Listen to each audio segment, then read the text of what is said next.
Hey, Rox here. Today we got some things to talk about. Firstly, this Trevor Hoffman card that came out. Now, this video is going to be a little different than my normal videos. We're kind of trying to switch it up here on the gameplay. I'll talk about other things while I got gameplay going on in the background. I'll show you that in a second. But anyways, Hoffman here, probably the best right-handed reliever in the game right now. 110 hits per nine, which is really cool. The circle change really throws people for a loop. Now, 93 mile per hour fastball means you're gonna kind of have to use it as kind of like a sneak me by, and like you're gonna have to like play off the slider, cutter a little bit with that to kind of throw them off the, get the, have to speed up their bat to get it. So really, you're living off that slider circle change combo. I feel like the curveball's all right, but we can have it going on in the background while we're playing with them. I think the first two batters, this video froze, right? You see how I got like I snuck one by him because I mostly stood off speed before that. Now here's the circle change. Watch this thing float downwards. He was able to hold up off that one. But like circle change, even like higher in the zone, is kind of insane. So overall, whoop, like that. I guess he popped it up because I so badly missed my spot. But anyways, Hoffman, I do love him, right? There's a few other things I want to talk about in this video. I want to talk about No PCI, and I was hitting with it. I want to give my experience on that. I want to talk about investments for Thursday. And a little bit about the game itself this year. And maybe I won't talk about that too much because I want to do an individual video on that on its own. So overall, like I started running with No PCI here today, and it was really weird. I kind of don't like it, but I can see its potential benefits. Now, the weird thing was, now this is on Hall of Fame, right? But in the events when I was playing it on All-Star, like I wasn't getting the best PCI placement. Sure, some was good. But like overall, I felt like I was cheating my opponent a lot more. Like I had really good results with a bad PCI placement with No PCI. It almost got me to the point where I was like, do they give you a boost? Kind of like how NBA 2K did. Somebody said they don't do this year, but in previous years, if you had the shot meter off, it was actually easier to hit your shots if you knew the timing, because it was like more forgiving. And I almost feel like it was that way with No PCI out here, where it's a little bit more forgiving. See, like my PCI didn't even hit that really, and I got a line drive up the middle. It's something that I would not have the result on if I had a PCI, or maybe if I'm a PCI on, my PCI input would be better and it would actually be on it. But overall, something like that, I don't really see that at all outside of what we're looking at right here. So going back to the video game, let's go ahead and pause that. Let's talk about the game itself and Hoffman, and like I think he might be it for the best reliever. I might do another video with Seabrad. We'll talk about that. It's not a bad idea going over that. But packs themselves, we struggled today. Didn't really get anything too good out of them. But it is kind of nice that we're getting them. The issue is like a lot of people aren't as in love with Diamond Dynasty this year because it doesn't feel like we're getting as many packs we got last year with like Team Affinity and stuff, which is very unfortunate because like these kind of game modes, the excitement of opening packs is like really half of the whole thing. So the fact that we're not getting nearly as many is I don't know, kind of annoying to myself amongst many others. Let's talk about the content schedule. Of course, we'll get this probably updated on Thursday and see, hopefully there's a big collection on its way.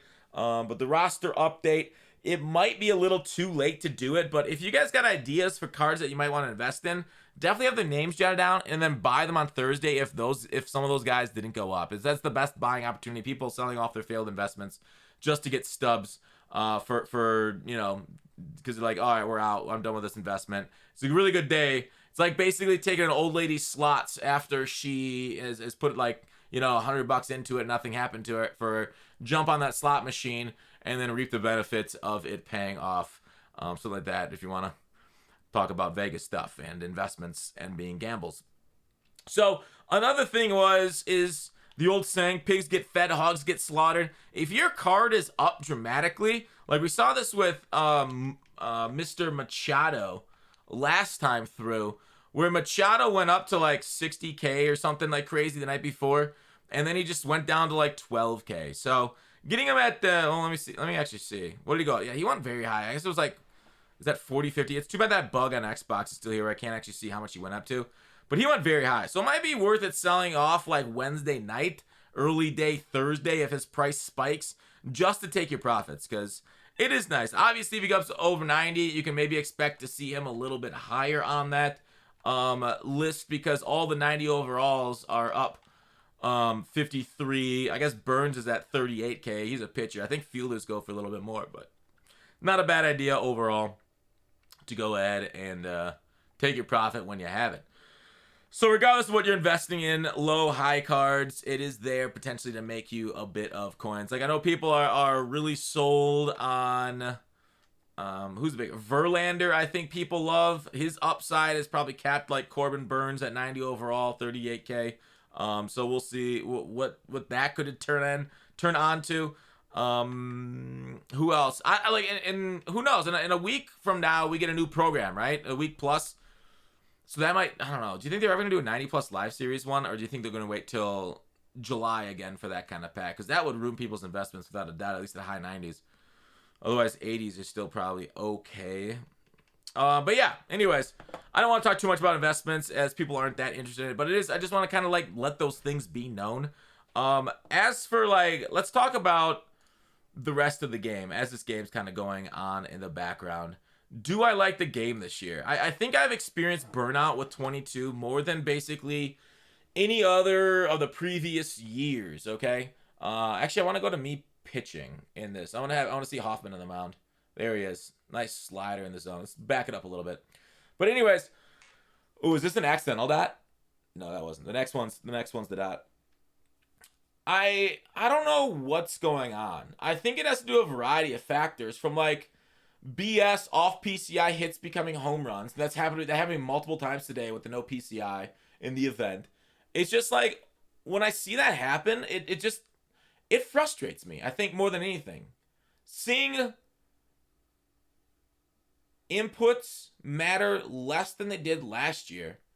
It feels like we're going backwards almost. I know they said like they're taking small steps at a time, which is fine, but I hope they start to upgrade a little bit more frequently and like make the PCI input matter. And like if you miss with your PCI for the like mile per hour exit to like not be anything, like don't allow, if you miss with the PCI, I feel like you shouldn't be able to hit the ball fast in like 60 miles per hour. Because they said a few years ago that the PCI, the outer PCI would be like foul balls and stuff. And it's like, if you get in the outer PCI, you foul off. Like, what happened to that? Why am I able to outer PCI and get base hits? Shouldn't that be a foul ball, like you said? It's almost like we sold like a false bill of goods. Now, I don't know if their philosophy has changed in the last few years as regard to the PCI. And there's so many things that like we've asked them about too that they really haven't done anything for. Like the fact that caps are still in the game, mega annoying. I know they wanted to make like slides better, but they're way too good, right? Sliding reminds me a lot of that old like Street Fighter. If you remember that, wow, that circle change is so crazy. If you remember that, there was like a big, huge gaming moment. Where like in this one tournament, this guy was able to like perfectly time and counter like a super from like I think it was against Chung Lee or something, and then like he countered and won the match. And it was one of the greatest gaming moments of all time because of how hard it was. So like the developers of Street Fighter saw that, and they now put in a way in the next game how to do that like just with a couple button presses because it was so cool, right? So what it feels like with SDS, what happened this year with Dive is they saw how many views on TikTok diving plays made. So they made it easier to make diving plays this year because they thought it was so cool. But like the fact that it's cool is that it's rare, right? So like there's a certain thing of like, yeah, the cool factor is neat to have, but like let's not lose the fact the fact that it has to be hard to do in order to be awesome. And so like this game, hitting home runs, one of the hardest things to do in sports, hitting a round ball, the round bat well out of the park. The fact that like you don't actually have to hit it and you still get that cool thing to happen to you, it feels like a little bit of a bastardization of the product. And it's very frustrating when it happens against you. It's even frustrating when it happens to you.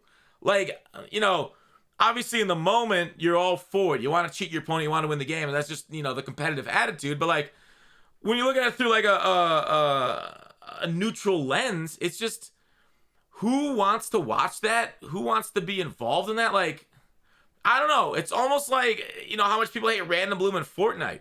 It's like you miss your opponent with your shot, like, and then it bends back to them. I don't know. It doesn't seem like good gameplay. The random factor, obviously, it's baseball. You can't make it like perfect 100%, but man, they could improve it to like 95%. So that way, instead of, you know, 15% of the time you're going to get an out, it's like 1 out of 20% of the time. Like, make it 95%, they're going to get an out just like by accident. So, I don't know. It's kind of like green shots in 2K. It's cooler when like your perfect inputs are rewarded. Like, perfect pitching is a lot of times rewarded. Why can't perfect hitting be rewarded a little bit more? So those overall are my frustrations with the product, and that's not it, right? Like Diamond Dynasty's taking a step back. It feels like I know some people are getting burned out on it. 22, it's gone a lot more towards the EA model where like the best cards are in packs now, like with that Delgado, that Pujols, that kind of stuff. So overall, like the product itself is, I think, struggling throughout. And let me know in the comments what you guys think. But overall, Hoffman, hopefully this gameplay helped you out a little bit. He absolutely just dominated stuff. I think he pitched one more inning for me. Was that a strikeout? That was a 7th strikeout through 3 innings and 1 hitter. Yeah, Hoffman was an absolute monster for me. At least when I started and played him for this like debut. But yeah, I'm always looking to hear it early. Like, it sucks because 21, I didn't feel really any burnout at all. And 22, I'm feeling it dramatic. Like, I've been playing, like, this game Madden for years. And I don't know how much longer I'll be streaming this game for. But overall, that's it for the video. Thanks for watching. Go grab yourself a Hoffman. He's free. 10 wins. And I'll see you guys later.